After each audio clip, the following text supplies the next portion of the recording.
Please welcome to the stage, Amy Gordon!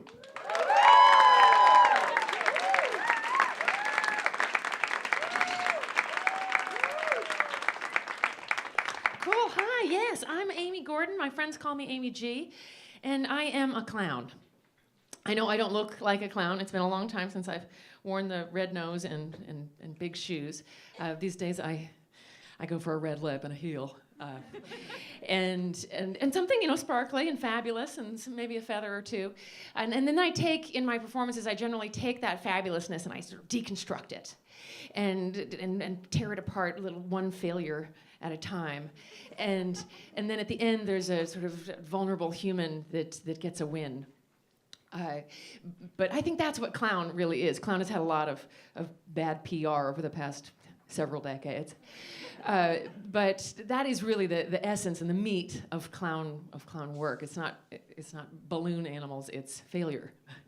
It's been a long arc for me as a person and a performer getting to this point with this art, because I started off really shy. I was clinically shy, like that is what they called me, clinically shy. But I think if there was a clinic for such a thing, I definitely would not have gone, because I would have been way too shy. I was just riddled with shame. I was just really worried about failure, actually. Just messing up, embarrassing myself. And I would do things to assuage that fear. Things like hold on to my teacher's leg at recess, because that's not embarrassing. Or I would wear Tupperware on my head as a fez and then act like a monkey, just to show people exactly how cool I was. But I was teased, obviously, because that's what happens to a try-hard control freak nerd with a dark streak and terrible social skills. But imaginative nonetheless.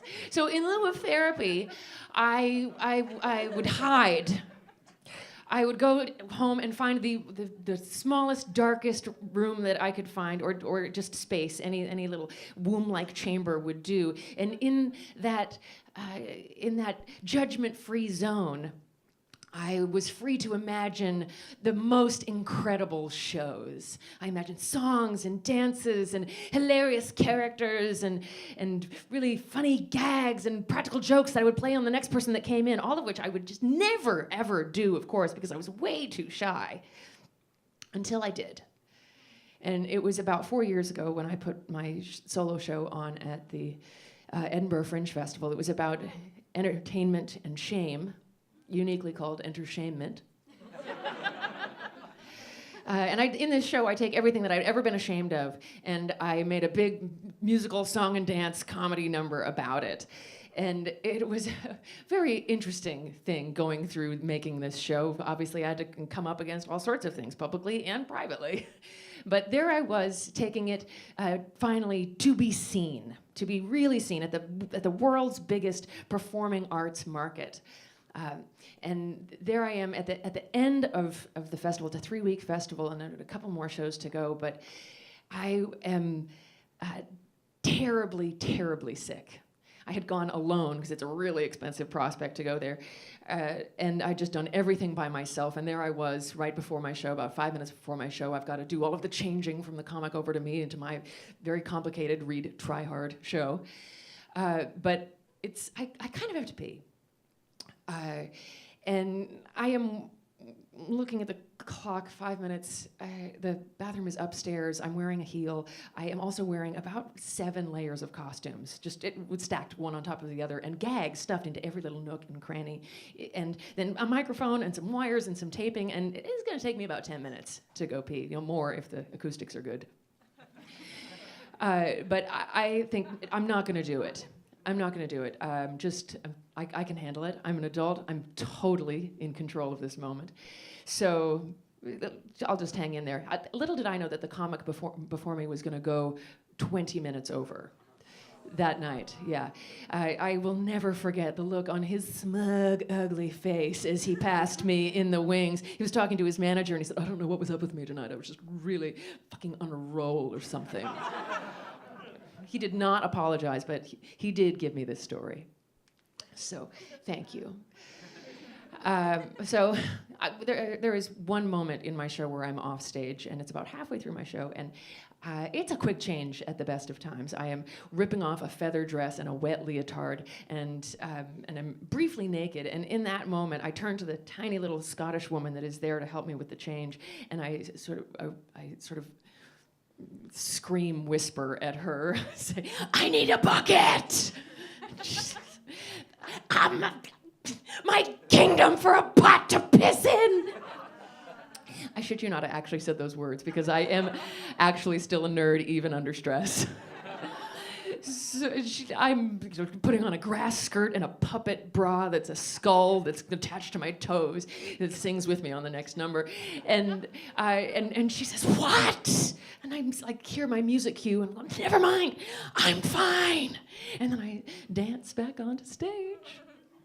And I actually am fine in this moment because if there are performers out there, you know that there is a phenomenon called Dr. Footlights.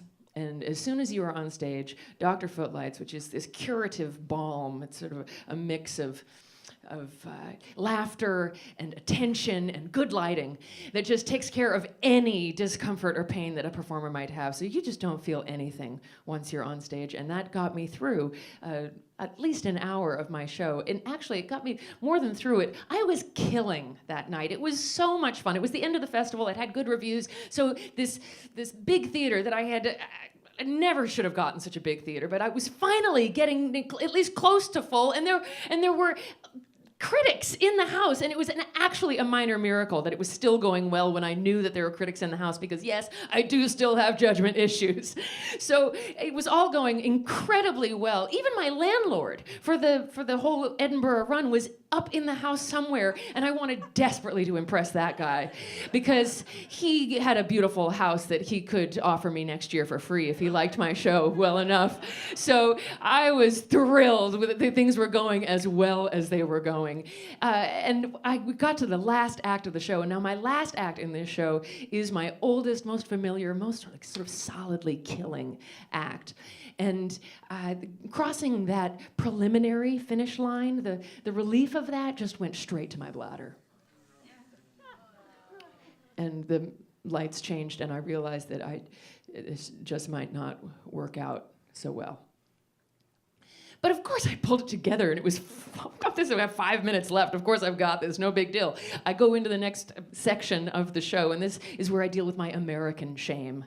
And if you've ever traveled abroad, you know what this American shame is. It's that terrible feeling of like, oh, I'm American, I'm sorry, kind of wishing you were Canadian, but you know, our foreign policies also just our terrible reputation on the world stage. It's not what it was. So that feeling, but then also balanced with genuine Obama era optimism. Do you remember that? I know, it's hard to go back that far. So much has happened. But at the time, I was still untraumatized by 2016. It's awkward, this thing about shame and pride, because I have all this American shame, but then you want to feel proud in general. You know, pride is a good thing, but then also like nationalism and that nationalistic pride, I feel weird about and also weirdly shameful about. So I was just balancing these things in this show about shame.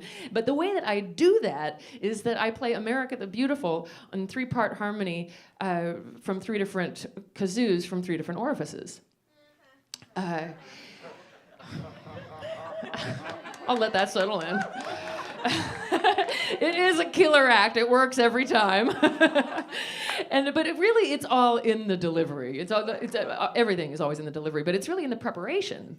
And I take great pains every step of the way. And as I am very daintily removing my pink panties from underneath my quite polite cocktail dress, my body takes that standard physical cue to say, oh, this is a good time to start peeing. So I feel the splash on the back of my legs and immediately tighten everything up. And listen, I am in a follow spot that is covering me head to toe, and there is blackness everywhere else around me. This is a very narrow attention. The focus is just on me, and there's just no way that anything is going to distract the audience. Now, I don't think that they saw that because it did happen behind me, and I tightened up pretty quick. And after years, it's been about 18 years doing this act. My Kegels are pretty good. So I am just going to tighten everything up and stem the flow. So at this point, my consciousness stratifies, and on top, I'm just letting all these American jokes just rip, and they're doing great, and it's all fine up and dandy up here. But then below, I am just squeezing everything in my body, everything together, my knees, my thighs, my ass, my Kegels, my dignity, what shreds of it I have left, and I am just terrified that this is actually happening. I can't believe this is not me. This is my control freak self is just absolutely rebelling against the reality of this moment. This is not the way this show, any show, this is not the show. So I normally take a sort of composed walk upstage at one point in the show, and at that time I take a running bolt upstage, and I realize, it's better if I'm moving. Definitely better if I'm moving. I can do something, and so I start the dance. I start the dance that is much like what any second grade teacher will tell you. They know this dance. There's some patting of something, and then I actually just grab my crotch. I just grab it because there's nothing else that can be done. If you've ever been in this situation, and I know every single one of you has been in this situation, I grab my crotch, and I'm squeezing as hard as possible while doing the dance, but I know it's not working, and I realize if I stand still for any amount of time, there is a puddle of my own piss growing around my feet. So I keep moving, and it's still not working. My jokes are still coming out. I'm still talking about America.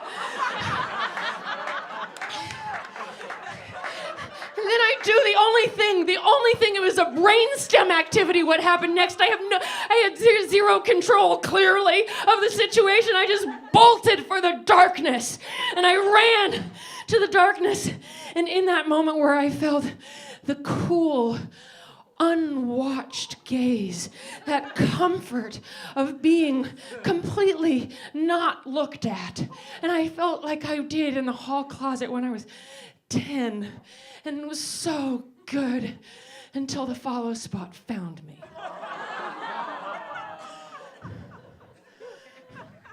Now, the audience, of course, like you, reacted to that standard clown trope with a roar of laughter. Of course they laughed. It was funny. Of course they laughed. They laughed hilariously, and I realized in that moment it was completely irrelevant for me to stop peeing. Laughing is what I wanted them to do, and they were laughing at me peeing, so I might as well pee. I had plenty of it to give, so I gave it. I was gonna get away with this. I gave it, and it was so good. I had the most epic pee right there on the stage. It was amazing. It was one of those pees that you can't believe it's still going. Oh my God. Am I still peeing? Weird. And then this is not a dribble, okay? This was a waterfall, a cascade coming from my no longer polite cocktail dress. And God, I am still peeing. What do you know? I did drink buckets and buckets of water and tea that day, and it was all just right in there. My body had had enough of sublimating that discomfort, and I let it rip, and I had the most incredible peegasm. And as I finished my monologue, and the audience's laughter subsided, I padded over to the microphone stand, and I witnessed the wet footprints that got me there.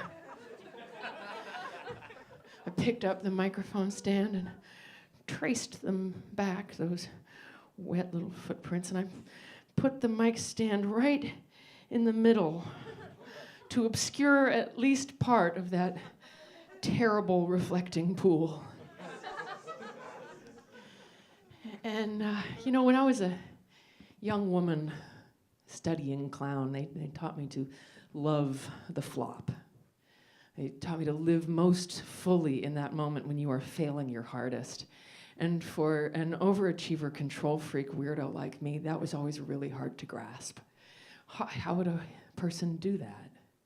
And I don't think I got it until 20 years later, when it happened to me on stage in such an inescapable way. How little appreciable difference there is between shame and entertainment once you take it out of the darkness and you bring it into the light. Thank you so much.